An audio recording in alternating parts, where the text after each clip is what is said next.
Now, the Integrity Organization is introducing Corruption Prevention Risk Awards in partnership with Conrad Clark Nigeria Limited, the promoters of Nigeria Risk Awards.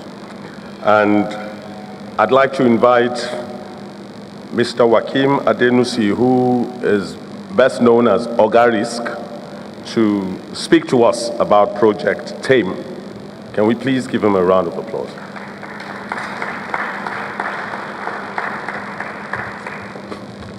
Sorry, just be, kindly excuse me. We have feedback forms that we would like you to fill.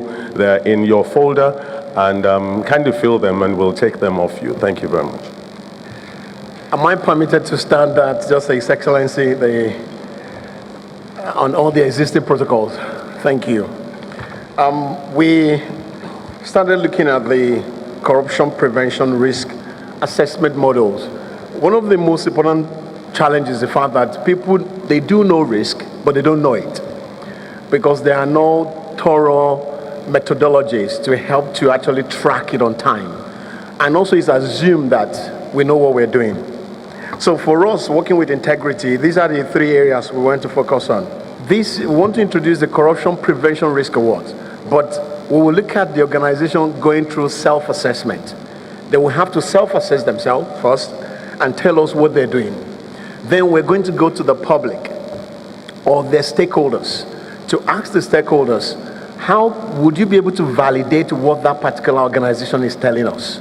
So in the future, or in another few weeks, you're going to see the website and the online where, for example, in our case study, universities, which we've decided to pilot this project with, the students in the university will be able to validate some of the comments from the academic staff regarding how they were treated, whether there are things like sex for cash or for scores, or something like a lecturer putting pressure on you. So we could ask the lecturers, for example, how are you doing with the students? They might say, okay, they're okay. And we'll go to the students and say, could you tell us about your lecturers? What are your experiences in these universities? And so we found that that will help us start looking at the correlations between what the lecturers or the universities are saying and what we're getting from the student. Then the third stage, we'll be looking at independent assessors. So for this particular exercise, we decided to run at the back of the ICPC's existing project. And we selected university from 5 geopolitical zones. However, one university, Federal Ministry of Technology, now was later dropped out because of the insecurity and violence going on there. So within the remaining 11 universities, the following profiles were looked at. We sampled the students, the academic staff and non-academic staff, and also we look at other stakeholders. And there are limitations to this particular project in terms of time, sample size, geographical spreads, limited resources, and all this, remember tonight, is about recognizing effort. So we want to recognize some universities tonight that they are making effort. Now, it is not an award. I'm going to say this. We're not endorsing them. We're not here saying that we know that they're perfect. But we want to recognize efforts. And to do that, we've shortlisted top 5 universities in Nigeria that they've put structures in place to curb corruption within their campuses. And I'm going to invite to the stage to help me to announce the university, Mrs. Rashidat Aduni Okodua, MNI, the spokesperson for the ICPC, and also she is the Public Engagement Director, to come and just tell us those universities. Could you please give her a round of applause?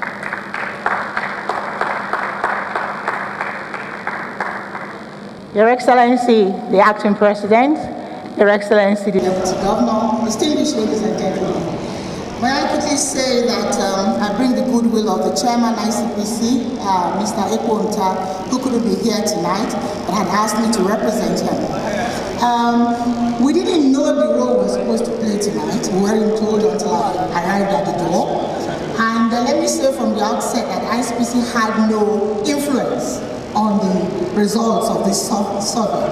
But it's interesting that two universities that were captured in ICPC's what we call University System Study and Review, USSR. We conducted that from 2012 to 2013.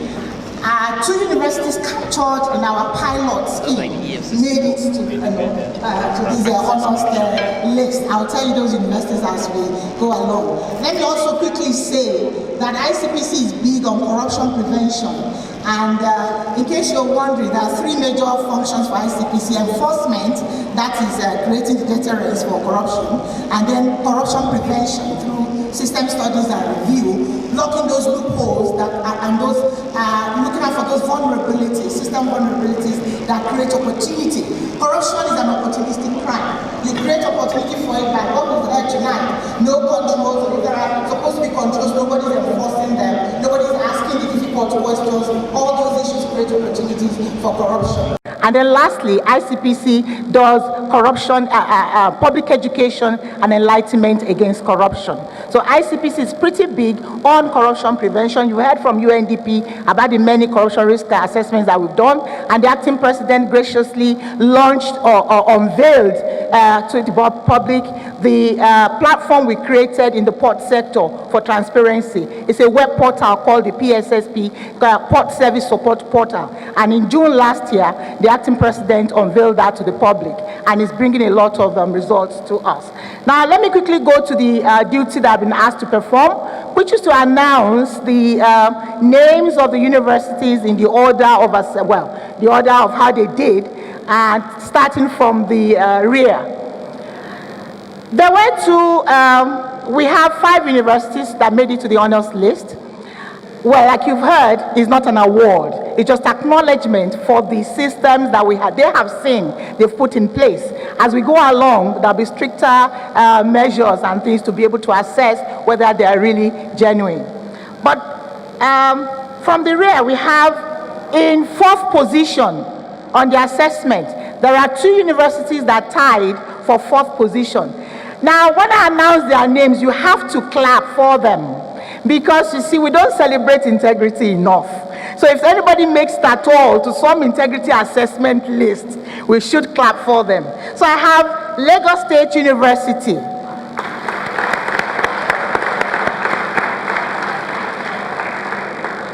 And also, tying with Lagos State University, we have Bayero University, Kano.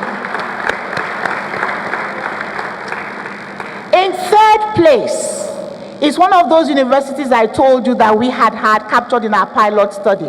We had University of Nigeria, Nsukka. We had Olabisi Onabanjo University, Agowoye. We also had Salem University, representing the different levels of proprietorship and also geopolitical issues. Just 3 we took, one from the North Central, that's Salem, Southwest, that's Olabisi Onabanjo, and then UNN as a Southeast. And then the proprietorship, UNN is federal, OU is state, and Salem University is private.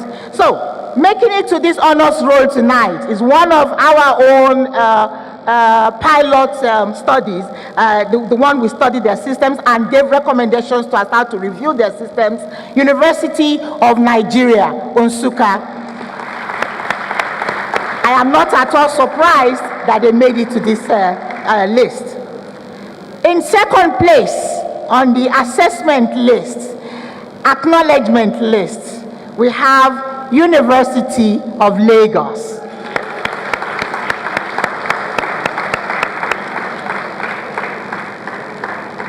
And topping the list is Olabisi Onabanjo University. My job is done, but before I take my seat, please indulge me a few more words. To say that fighting corruption is a personal thing.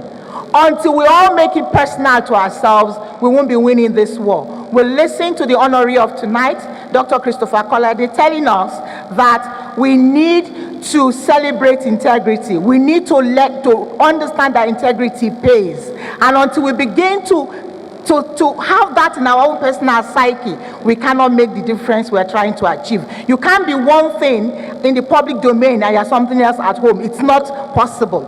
So you have to be consistent yourself, maintain integrity within yourself, that what you are at home is what you are elsewhere in the public domain. We have to make it personal. Somebody once told me, we're doing a corruption risk assessment of e-government platforms right now.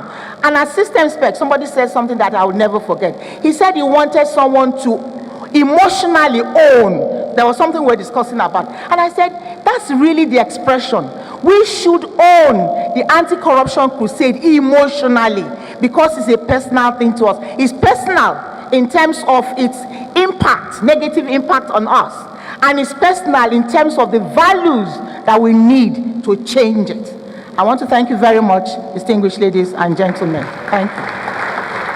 And just finally, I want to thank the team that worked with me on this, to say thank you for all the effort. But most importantly, if we fail to manage risk in Nigeria, our performance will be going down the drain. And this particular corruption is one of the risks, the threat to this nation, our reputation, our capital, our finance, and our future for our children.